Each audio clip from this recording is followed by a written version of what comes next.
दोपहर 3 बजे के भोजपुरी समाचार में अपने के स्वागत बा। नमस्कार, हम अफरोज। सबसे पहले प्रमुख समाचार। कोरोना वायरस के संक्रमण से थप 9 जने की मृत्यु। पाटन अस्पताल में इलाज करा रहल 2 जने मृत्यु। बिरगज में थप 50 जने में कोरोना वायरस के संक्रमण पुष्टि। संक्रमित होने वाला में 5 महिला आ 45 पुरुष। नेपाल औषधि व्यवस्था विभाग द्वारा गुणस्तरहीन भारतीय दवाई के बिक्री वितरण में रोक। दवाई फिर्ता करला आयातकर्ता के विभाग के निर्देशन। पाकिस्तान के कराची में बाढ़ में पड़ के कमती में 23 जने की मृत्यु। दर्जनों घायल, आपातकालीन घोषणा। फ्रेंच लीग 1 के नया सीजन के पहल का खेल में लियोन की जीत। डिजोन 4-1 गोल अंतर से हारल।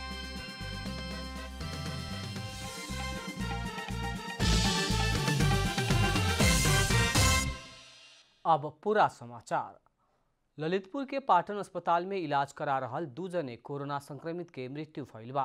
भक्तपुर के 62 वर्ष के महिला के आज सवेरे आ काठमाडौँ के 51 वर्ष के महिला के काल्हु राति मृत्यु भइल पाटन अस्पताल जनौले बा। भक्तपुर के महिला के भादो 8 गते से पाटन अस्पताल में इलाज होत रहे। काल्हु राति मृत्यु भइल काठमाडौँ के 51 वर्ष के महिला के बीतल सावन 30 गते से पाटन अस्पताल में इलाज होत रहे। वैसे ही काल्हु राति आज सवेरे करके बिरगज में 3, धरान में 1, पाल्पा में 1, चितवन में 1 आ कास्की में 1 जने करके 9 जने के मृत्यु भइल बा। बिरगज में थप 50 जने में कोरोना संक्रमण पुष्टि भइल बा। बिरगज स्थित नारायणी अस्पताल के प्रयोगशाला में सुख के रात में कईल PCR परीक्षण में काठमाडौँ के 1 जने सहित थप 50 जने में कोरोना देखल गईल हुए। संक्रमित होने वाला में 5 महिला आ 45 पुरुष रहल। नारायणी अस्पताल के प्रवक्ता डॉक्टर अतुलेश कुमार चौरसिया जानकारी देहने। प्रयोगशाला में 443 जने के स्वाब के नमूना के परीक्षण कैला पर 5 महिला सहित थप 50 जने में संक्रमण पुष्टि भइल ह। थप संक्रमित 50 जने मध्ये पर्सा के 31, बारा के 8, धनुषा के 4, महोत्तरी के 3, सर्लाही के 2, रौतहट आ काठमाडौँ के 1-1 जने बाटे। पर्सा के पोखरिया नगरपालिका 3 में 6 जने आ वार्ड नंबर 4 में 4 जने में कोरोना संक्रमण पुष्टि भइल बा। कालिका माई गाउँपालिका के भेड़िहारी में 3 जने के संक्रमण पुष्टि भइल बा। बिरगंज महानगरपालिका 14 पिपरा में थप 3 जने में कोरोना संक्रमण देखल गईल बाटे त बाकी बिरगंज के विभिन्न वार्ड के रहल बाटे लोग। देश भर 71 जने संचारकर्मी में कोरोना संक्रमण पुष्टि भइल नेपाल पत्रकार महासंघ जनौले बा।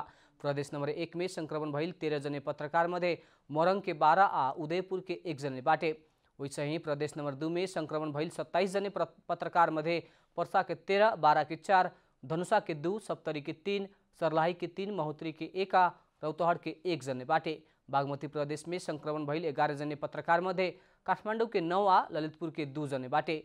वैसे ही गण्डकी प्रदेश में 8 जने पत्रकार संक्रमित भइल बाटे। ओहमध्ये कास्की के 1 आ नवलपुर के 7 जने बाटे।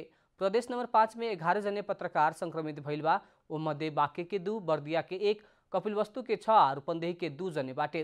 वैसे ही कर्णाली प्रदेश के दैलेख में 1 जने पत्रकार संक्रमित भइल महासंघ के महासचिव रमेश बिष्ट जानकारी देहने। PCR परीक्षण के व्यवस्था के साथ इलाज करा रहल सब पत्रकार सबके सहज व्यवस्था मिला देवे खातिर महासंघ सरकार से मांग करते आइल बा। नेपाल औषधि व्यवस्था विभाग गुणस्तरहीन भारतीय दवाई के बिक्री वितरण में रोक लगौले बा। भारतीय एल्को एक्स 250 mg कैप्सूल नाम के दवाई के गुणस्तर परीक्षण कैला पर कम गुणस्तर के देखल गईल हुए। विभाग गुणस्तरहीन दवाई फिर्ता करे के साथे नेपाल में बिक्री वितरण में रोक लगावे के निर्देशन देहले बा। उ गुणस्तरहीन दवाई भारत के लेबेन लैबोरेटरीज उत्पादन कैले बाटे। दवाई भारत फिर्ता करेला आ ओकर वितरण विभाग में पेश करेला आयातकर्ता के विभाग निर्देशन देहले बा। लंगजुंग में समुदाय स्तर में ही कोरोना संक्रमण फैले लगला बाद परीक्षण के तेज बनावल गईल बाटे। सदरमुकाम बेसी शहर के ही विभिन्न समुदाय के व्यक्ति सब में कोरोना संक्रमण दिखाई देवे लगला बाद परीक्षण तेज बनावल गईल है। जिला में अभी तकले समुदाय के 5 जने के कोरोना संक्रमण पुष्टि भइल बा। बेसी शहर स्थित बैंक और वित्तीय संस्था के कर्मचारी, होटल व्यवसायी, सरकारी कार्यालय के कर्मचारी लगायत पत्रकार के समेत कोरोना संक्रमण पुष्टि भइले बाद समुदाय स्तर में कोरोना परीक्षण के तेज बनावल गईल बेसी शहर नगरपालिका स्वास्थ्य शाखा जनौले बा।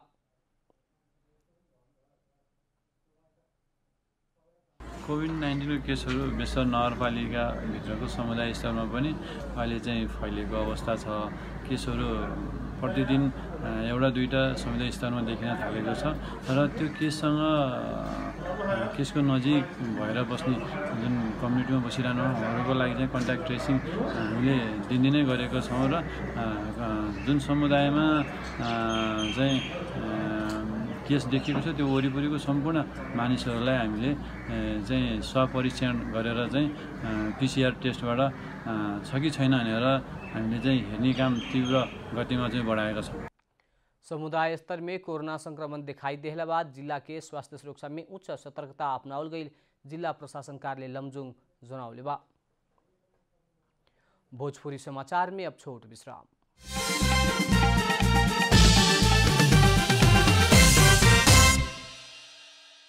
भोजपुरी समाचार में अब थप समाचार।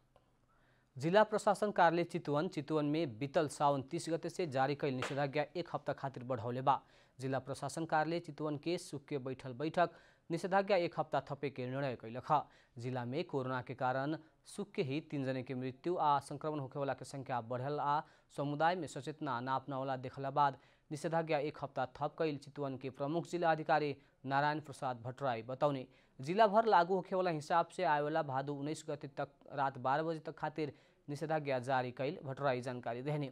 स्थानीय प्रशासन जिला में पहिलका चरण में सावन 30 गते से लागू करत भरतपुर महानगरपालिका में ही निषेधाज्ञा जारी कैले रहे। वैसे सावन 32 गते रात से भादो 5 गते तक खातिर माड़ी नगरपालिका बाहेक सब स्थानीय तह में निषेधाज्ञा जारी कैले रहे। स्थानीय प्रशासन दोसरका चरण में भादो 6 गते से भादो 12 गते रात तक लागू करत जिला भर ही निषेधाज्ञा थप कैले रहे। दोसरका चरण के अंतिम बेर फिर निषेधाज्ञा थप कैल प्रमुख जिला अधिकारी भट्टराई बताउने। सरकार कोरोना भाइरस संक्रमित के इलाज खातिर प्लाज्मा थेरापी के तैयारी कैला संगे Nepal red cross society Sunsari Dharan स्थित बीपी कोइराला स्वास्थ्य विज्ञान प्रतिष्ठान में प्लाज्मा ब्लड बैंक स्थापना करेके भइल बा। व्यापी महामारी के रूप में रहल कोरोना वायरस के रोकथाम और नियंत्रण के खातिर अभिन विश्वभर ही प्रयास हो रहल बा। कुछ देश में कोरोना वायरस से मुक्त भइल सबके प्लाज्मा दोसर कोरोना संक्रमित में प्रयोग भी कैल जा रहल बा, जेकरा के प्लाज्मा थेरापी कहल जात बा। नेपाल सरकार भी ई थेरापी के प्रयोग करे के तैयारी कैले बा। धरान स्थित बीपी कोइराला स्वास्थ्य विज्ञान प्रतिष्ठान में 3 जने में प्लाज्मा थेरापी मार्फत इलाज भइल बा। प्लाज्मा थेरापी के खातिर आवश्यक ब्लड संकलन करे के खातिर प्रतिष्ठान में Nepal red cross society Sunsari blood bank स्थापना करे के तैयारी कैले बा। कोरोना को हकमा अलिकति फरक कहाँ छ भन्दाखेरि त्यो रक्तदान तपाईँ हामीले भन्दा पनि कोरोना संक्रमित भएर जितेका व्यक्तिहरूले मात्रै रक्तदान गरिसकेपछि उहाँको रगतमा त्यो प्रतिरक्षात्मक शक्ति गर्ने एन्टिबडी छ भन्ने बेसिसको आधारमा त्यो प्लाज्मा निकालिन्छ र त्यही प्लाज्मा चाहिँ हामीले संक्रमित व्यक्तिलाई दिन्छौँ। पिछला समय समुदाय स्तर में ही कोरोना संक्रमण फैले लागला के बाद ई थेरापी के इलाज के ही पद्धति के रूप में देखल गईल बा। कोरोना वायरस से करीब 4 से लेके 6 हफ्ता पहले ठीक भइल सबसे लेहल गईल खून से प्लाज्मा अलग करके संक्रमित व्यक्ति के देहल जा रहल डॉक्टर के कहनाम बा। विशेष गरेर 1 नम्बर प्रदेश 2 नम्बर प्रदेशबाट कोभिडले अत्यन्त संक्रमित व्यक्तिहरू यहाँ उपचार गर्न आउने भएको हुँदा उनीहरूको उपचार पद्धतिलाई सहयोग होस् भनेर हामीले प्लाज्मा जो कोभिड-19 बाट संक्रमित भएर जसले रिकभर गरिसकेका हुन्छन् 2 हप्ता विशेष गरी 2 हप्तादेखिको 2 महिनाभित्रका जो संक्रमित भएर रिकभर गरिसकेका मान्छेहरूबाट हामीले बढीभन्दा बढी प्लाज्मा डोनेट गर्नलाई हामीले आह्वान गरेका छौँ। प्लाज्मा थेरापी से 100% रोग ठीक हुई कह के नहीं खे, लेकिन बीमार के रोग प्रतिरोधात्मक शक्ति कम होके के भइला से ऐसन बीमार के कोरोना वायरस लागला पर प्लाज्मा थेरापी के प्रयोग कर सके के डॉक्टर लोग के कहनाम बा। सुनसरी से दिनेश गजमेर की रिपोर्ट। अब आर्थिक समाचार।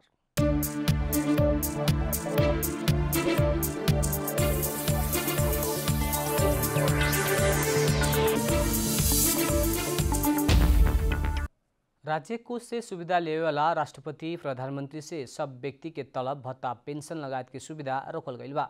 मंत्री संघीय तथा प्रदेश सभा के सांसद सब निजामती कर्मचारी सुरक्षा निकाय संवैधानिक निकाय के पदाधिकारी स्थानीय तह के निर्वाचित जनप्रतिनिधि लगायत सबके सावन महीना के तलब वितरण करेला लेट भइल ह।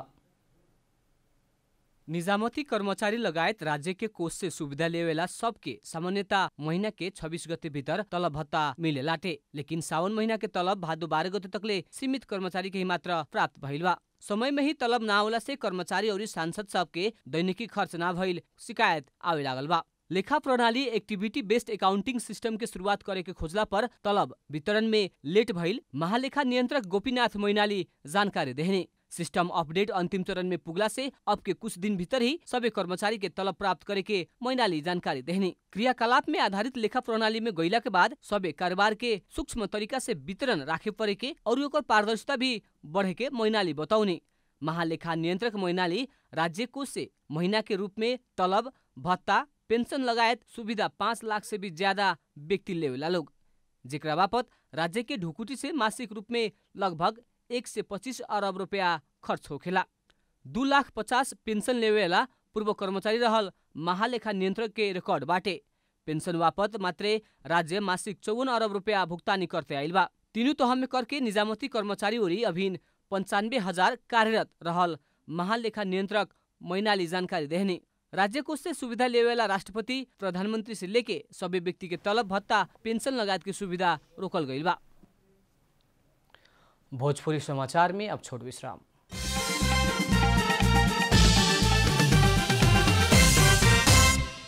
अब खेलकूद समाचार।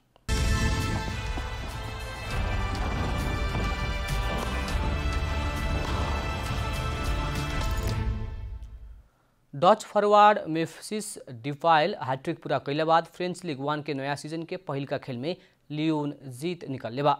सुख के राते भइल खेल में घरेलू टोली खेल के 14वां मिनट में उरालियन स्कोडवर के गोल से पीछा पड़ रहे। एक गोल से पीछा पड़ल लियोन बॉल पोजीशन में पकड़ बनावत डिजोन के दबाव में रखते 39वां मिनट में बराबरी गोल लौटाव में सफल भइल रहे। मेम्फिस डिपायल पेनाल्टी में गोल करत खेल के एक गोल के बराबरी में ला रहलन। 45वां मिनट में बेसी लाउटो आके आत्मघाती गोल कैला बाद लियोन खेल में 2-1 के अग्रता बनौले रहे। पहिलका हाफ के इंजुरी समय के थप कैले पहिलका मिनट में डिपाल गोल करत खेल के 3-1 की स्थिति में ल्याउले रहलन। 66वां मिनट में लियोन दोसर पेनाल्टी प्राप्त कैले रहे। लियोन डुइस के जोनाथन पोंजो में पेनाल्टी बॉक्स में गिरौला के बाद प्राप्त पेनाल्टी में डिपाए गोल करत हैट्रिक पूरा कैले रहलन। ओकरा बाद थप गोल ना निकले सकला के बाद लियोन 4-1 से विजय होखे में सफल भइल रहे। अंत में प्रमुख समाचार फिर एक बेर। कोरोना वायरस के संक्रमण से थप 9 जने के मृत्यु, पाटन अस्पताल में इलाज करा रहल 2 जने के मृत्यु। वीरगंज में थप 50 जने में कोरोना वायरस के संक्रमण पुष्टि, संक्रमित होखे वाला में 5 महिला आ 45 पुरुष। नेपाल औषधि व्यवस्था विभाग द्वारा गुणस्तरहीन भारतीय दवाई के बिक्री वितरण में रोक, दवाई फिर्ता करला आयातकर्ता के विभाग के निर्देशन। पाकिस्तान के कराची में बाढ़ में पर के कमती में 23 जने की मृत्यु, दर्जनों घायल, आपातकालीन घोषणा। फ्रेंच लीग 1 के नया सीजन के पहिल का खेल में लियोन की जीत, डिजोन 4-1 गोल अंतर से हारल।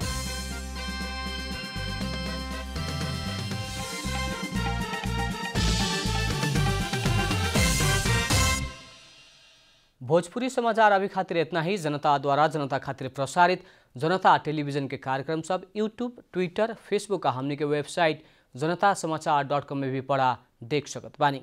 सूचना में अपने के सहभागिता, समय में समाचार हमने के प्रतिबद्धता। प्रणाम।